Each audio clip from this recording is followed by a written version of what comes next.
जय माता दी। आप सभी का आपके अपने YouTube चैनल पे बहुत बहुत स्वागत है। आइए जानते हैं दिवाली में माता लक्ष्मी के पूजन के लिए शुभ मुहूर्त का समय क्या होगा, किस समय माता का पूजन किया जाएगा, पूजन का क्या सामग्री है, इस दौरान क्या करना चाहिए नहीं करना चाहिए, किन सबों का दीपावली में पूजन करना चाहिए। तो आइए जानते हैं विशेष प्रकार से इन सबों के बारे में। आप सभी को दिवाली की ढेर सारी शुभकामनाएं। माता लक्ष्मी की कृपा से आप सभी को सांसारिक सुखों की प्राप्ति हो। माता लक्ष्मी आपके घरों को धन और धान्य से परिपूर्ण करे और आपके इच्छाओं को पूर्ण करे। तो आइए जानते हैं इन सबों के बारे में। दीपावली का त्योहार, जो कि कार्तिक माह के कृष्ण पक्ष की अमावस्या तिथि के दिन दीपावली का त्योहार मनाया जाता है और इस दिन विशेष प्रकार से भगवान गणेश, माता लक्ष्मी, कुबेर देवता का पूजन किया जाता है, दीप आदि का दान किया जाता है और यह दीपोत्सव का त्योहार मनाया जाता है। दीपावली का त्योहार इस दिन माना जाता है कि इस अमावस्या तिथि पर, जो कि रात्रि में माता लक्ष्मी पृथ्वी पे विचरण करती हैं और घर घर जाकर के देखती हैं उनका कौन पूजन करता है, उनका कौन स्मरण करता है, और फिर माता अपने भक्तों की सभी मनोकामनाओं को पूर्ण करती हैं तथा माता लक्ष्मी की कृपा से घर में सभी प्रकार के सुख और समृद्धि की प्राप्ति होती है तथा भगवान गणेश की कृपा से व्यक्ति के सभी प्रकार के विघ्न बाधाएं दूर होते हैं और कुबेर देवता की कृपा से धन धान्य की प्राप्ति होती है। दीपावली के दिन इस दिन पूरे विधि विधान के साथ भगवान गणेश, माता लक्ष्मी साथ में कुबेर देवता का पूजन करना चाहिए। यह बड़ा ही पुण्य फलदायक माना गया है। कार्तिक अमावस्या तिथि को भगवान श्री रामचंद्र जी, जो कि 14 वर्ष का वनवास काटकर रावण को मारकर अयोध्या लौटे थे, अयोध्या वासियों ने भगवान श्री रामचंद्र जी के लौटने की खुशी में दीप मालाएं जलाकर महोत्सव मनाया था। इस दिन उज्जैन सम्राट विक्रमादित्य का राज तिलक भी हुआ था। विक्रम संवत का आरंभ भी तभी से मनाया जाता है। दीपावली व्रतोत्सव, जो कि लोकप्रिय प्रसिद्धि में प्रज्वलित दीपकों की पंक्ति लगा देने से दीपावली और स्थान स्थान में मंडल बना देने से दीप मालिका बनती है। अतः इस रूप में ये दोनों नाम सार्थक हो जाते हैं। इसी प्रकार दीपावली या दीप मालिका संपन्न करने से परम पद की प्राप्ति होती है तथा सुख और समृद्धि की प्राप्ति होती है। कार्तिके अमावस्या तस्याम दीप प्रदीपनम शालायाम ब्रह्मणः कुर्यात् स गच्छेद परमं पदम के अनुसार परम पद इस व्रत को करने से प्राप्त होता है। ब्रह्म पुराण में लिखा है कि कार्तिकी अमावस्या को अर्धरात्रि समय लक्ष्मी महारानी सदगृहस्थों मकानों में जहां तहां विचरण करती हैं, इसलिए अपने मकानों को सब प्रकार से स्वच्छ, शुद्ध और सुशोभित करके दीपावली अथवा दीप मालिका बनाने से लक्ष्मी माता प्रसन्न होती हैं और उनके घरों में अस्थायी रूप से निवास करती हैं। इसके सिवा वर्ष काल के किए हुए दुष्कर्म, जाले, मकड़ी, धूल, धमाशे और दुर्गंध आदि दूर करने हेतु भी कार्तिकी अमावस्या को दीपावली लगाना हितकारी होता है। यह अमावस्या, जो कि प्रदोष काल से आधी रात तक रहने वाली श्रेष्ठ होती है। यदि वह आधी रात तक ना हो तो प्रदोष व्यापनी लेनी चाहिए। अमावस्या का व्रत, जो कि प्रदोष व्यापनी, इस व्रत को लिया जाता है। तो आइए जानते हैं सबसे पहले कार्तिक अमावस्या तिथि के शुभ मुहूर्त के बारे में। कार्तिक अमावस्या, इस दिन दीपावली का त्योहार मनाया जाता है। तो अमावस्या तिथि प्रारंभ समय, जो कि 24 अक्टूबर 2022 दिन सोमवार शाम 5:28। यह समय सनातन पंचांग के अनुसार है और अमावस्या तिथि प्रारंभ समय शाम 5:05। यह समय वाराणसी पंचांग के अनुसार है और अमावस्या तिथि की समाप्ति हो शाम 5:05। यह समय वाराणसी ऋषिकेश पंचांग के अनुसार है और अमावस्या तिथि की समाप्ति, जो कि 25 अक्टूबर 2022 दिन मंगलवार शाम 4:15। यह समय सनातन पंचांग के अनुसार है और अमावस्या तिथि की समाप्ति, जो कि शाम 4:35। यह समय वाराणसी ऋषिकेश पंचांग के अनुसार है। तो अमावस्या का जो पर्व है और दीपावली का त्योहार, यह त्योहार, जो कि 24 अक्टूबर 2022 दिन सोमवार को दीपावली का त्योहार मनाया जाएगा, क्योंकि प्रदोष व्यापनी इस व्रत को ली जाती है। तो अमावस्या तिथि प्रारंभ समय जो कि 24 अक्टूबर को शाम 5:28 पे है और अमावस्या तिथि की समाप्ति 25 अक्टूबर को शाम 4:15 पे है। तो हमें 25 अक्टूबर को, जो कि प्रदोष काल से पहले ही अमावस्या तिथि की समाप्ति है, इस कारण से दीपावली का त्योहार और महालक्ष्मी पूजन आदि का कार्य 24 अक्टूबर 2022 दिन सोमवार को किया जाएगा और 25 अक्टूबर 2022 दिन मंगलवार, जो कि भौमवती अमावस्या है, इस दिन स्नान, दान, श्राद्ध आदि का कार्य किया जाएगा। 24 अक्टूबर दिन सोमवार को, जो कि सूर्योदय समय सुबह 6 बजे और सूर्यास्त शाम 5:23, चंद्रोदय जो कि सुबह 4:41 और चंद्रास्त शाम 4:18, राहु काल का जो समय होगा वह समय सुबह 7:26 से सुबह 8:51 तक। 24 अक्टूबर को नक्षत्र जो कि हस्त नक्षत्र दोपहर 2:42 तक। उसके बाद चित्रा नक्षत्र योग जो कि वैतृति योग होगा दोपहर 2:33 तक। उसके बाद विषकुंभ योग गोधूली मुहूर्त का जो समय होगा शाम 5:32 से शाम 5:56 तक।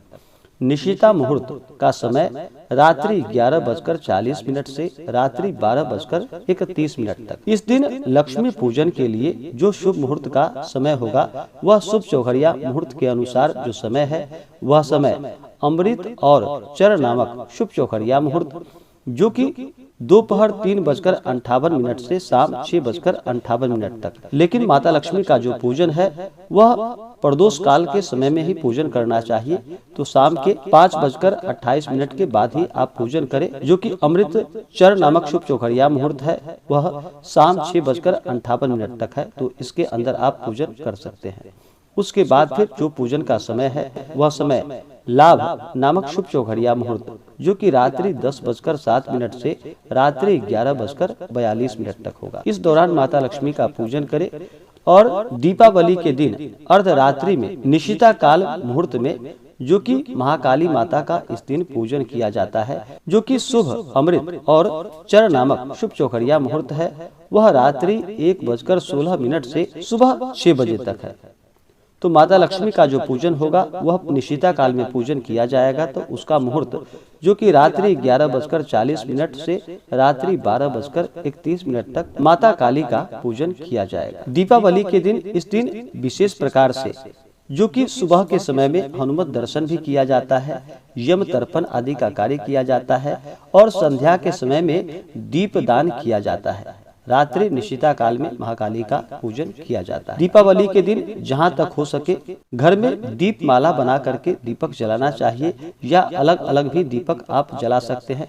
कम से कम 11, 21, 31 आदि दीपक जलाने चाहिए। देवता का पूजन करते हैं तो उनके लिए घी का दीपक कम से कम 5 दीपक जलाना चाहिए। इसके बाद आप चाहें तो तिल के तेलों का दीपक जलाए या सरसों तेल का भी आप दीपक जला सकते हैं। जो भी जातक माता लक्ष्मी का पूजन करते हैं उन्हें इस दिन शुद्ध और सात्विकता का पालन करना चाहिए। दीपावली के दिन चाहिए कि इस दिन सुबह ब्रह्म मुहूर्त में उठ करके नित्य क्रियाओं से निवृत्त होकर के गंगा नदी में स्नान करना चाहिए। वहाँ पर अगर स्नान ना कर पाए तो घर के नहाने के पानी में ही थोड़ा सा गंगा जल मिला करके स्नान करें, शुद्ध वस्त्र धारण करें और फिर व्रत का संकल्प लेना चाहिए। तो इस दिन पूजन के लिए फिर संकल्प लेना चाहिए और भगवान गणेश, माता लक्ष्मी, कुबेर देवता आदि से प्रार्थना करनी चाहिए कि हे भगवान, हे माता, आज मैं प्रदोष काल के समय में संध्या के समय में जो कि गणेश, लक्ष्मी और कुबेर देवता आदि का पूजन करूंगा, दीपों का दान करूंगा।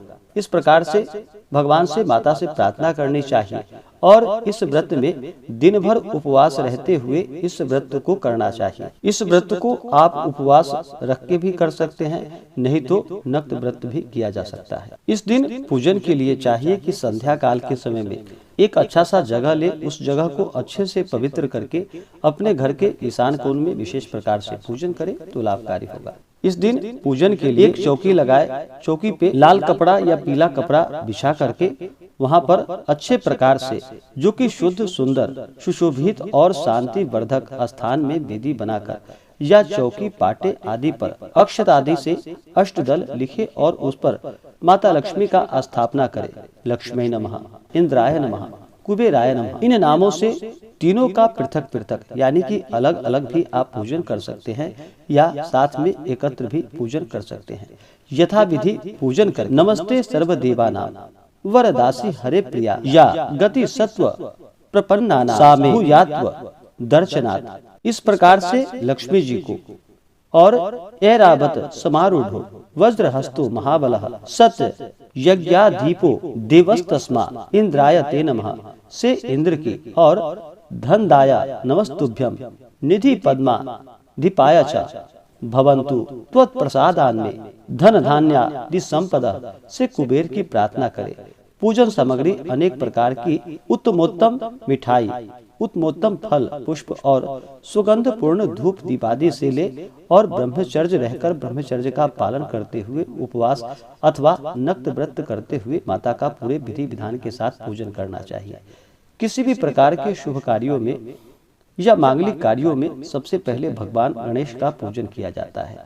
भगवान गणेश जो कि प्रथम पूजनीय का इन्हें स्थान प्राप्त है। भगवान भोलेनाथ और माता पार्वती के पुत्र भगवान गणेश का प्रथम पूजनीय का स्थान माना गया है। तो सबसे पहले भगवान गणेश जी का पूजन करें, उसके बाद फिर कुबेर देवता का पूजन करें, उसके बाद फिर माता लक्ष्मी का पूजन करें।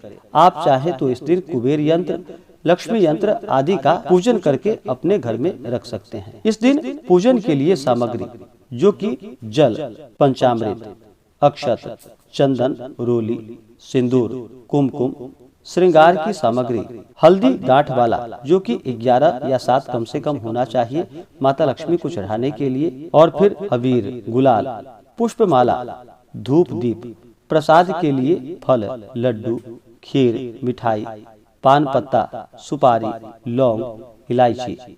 इस दिन माता लक्ष्मी को कौड़ी अवश्य ही कम से कम 11 की संख्या में चढ़ानी चाहिए और माता को गोटा धनिया अवश्य ही चढ़ाना चाहिए। धनिया की पंजीरी बना करके आप शक्कर मिश्रित माता लक्ष्मी को चढ़ा सकते हैं। इस दिन आप चाहें तो चांदी का सिक्का रख करके भी उसका पूजन कर सकते हैं। इस दिन जहाँ तक हो सके पूजन के समय में कम से कम 5 घी का दीपक जलाना चाहिए। पूजन के दौरान जो भी जातक व्रत रखते हो, इस दिन माता लक्ष्मी का पूजन करते हो, गणेश भगवान का पूजन करते हो, उन्हें चाहिए कि व्रत के दौरान किसी के ऊपर क्रोध नहीं करनी चाहिए। अपने मन में किसी के प्रति ईर्ष्या या द्वेष का भाव नहीं लाना चाहिए।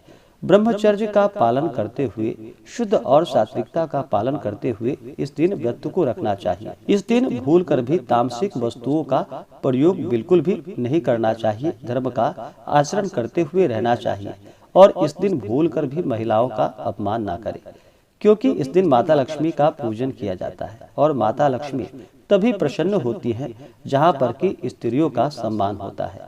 तो इस दिन भूलकर भी स्त्रियों का अपमान ना करें, सदैव ही स्त्रियों का सम्मान करना चाहिए। महिलाओं का सदा ही सम्मान करें, अपने से बड़ों का सदा ही आदर और सम्मान करना चाहिए। धर्म का आचरण करते हुए रहना चाहिए, प्रभु भक्ति में मन लगाना चाहिए। अगर आप किसी भी प्रकार का व्रत करते हो या पूजन करते हो तो व्रत पूजन के लिए मन में अश्रद्धा बिल्कुल भी नहीं होनी चाहिए। श्रद्धा, भक्ति और विश्वास के साथ ही पूजन करनी चाहिए, तभी जाकर के पुण्य फलों की प्राप्ति होती है। अगर मन में अश्रद्धा रखते हुए, अविश्वास रखते हुए आप पूजन करते हैं तो वह व्रत पूजन निष्फल ही माना जाता है। इसीलिए श्रद्धा भक्ति भाव के साथ ही पूजन का कार्य करना चाहिए, तभी जाकर के पुण्य फलों की प्राप्ति हो पाती है। तो आशा करता हूँ कि जानकारी आपको अच्छा लगा हो। ऐसे ही जानकारियाँ प्राप्ति के लिए चैनल पे अगर आप नए हैं तो चैनल को लाल बटन दबा करके सब्सक्राइब करें, साथ में बेल आइकन घंटी को दबाना बिल्कुल भी ना भूलें, ताकि मेरे वीडियो का नोटिफिकेशन आपको समय से मिलता रहे। वीडियो को लाइक करें, शेयर करें। मिलते हैं फिर अगले वीडियो में, तब तक के लिए धन्यवाद।